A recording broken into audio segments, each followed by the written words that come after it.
Inheritance is one of the core concepts of object-oriented programming that enables an object to take on the properties and methods of another object. And this makes it easy to reuse code in different parts of an application. Here's a real example. In the last section, we defined this circle object with this method, computeOptimumLocation.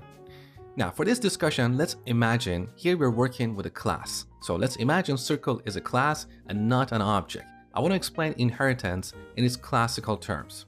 So we have the circle class with one method, computeOptimumLocation. Let's imagine tomorrow we're going to add another class to our application called square. And square also needs this method, computeOptimumLocation.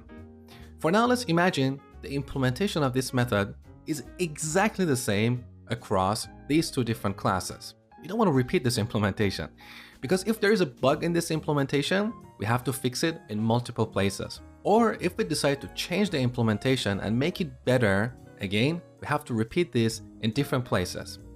So that's when inheritance comes to rescue.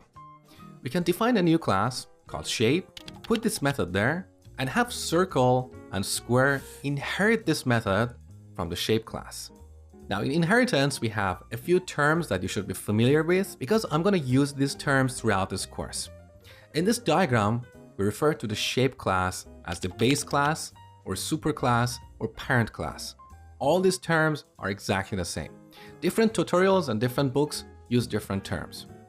In contrast, we refer to the circle as the derived class or subclass or child class. And finally, we refer to the inheritance relationship as is a relationship. So we say circle is a shape. Now this is the classical definition of inheritance. But as you know, in JavaScript, we don't have classes. We only have objects. So that's when prototypical inheritance comes into picture.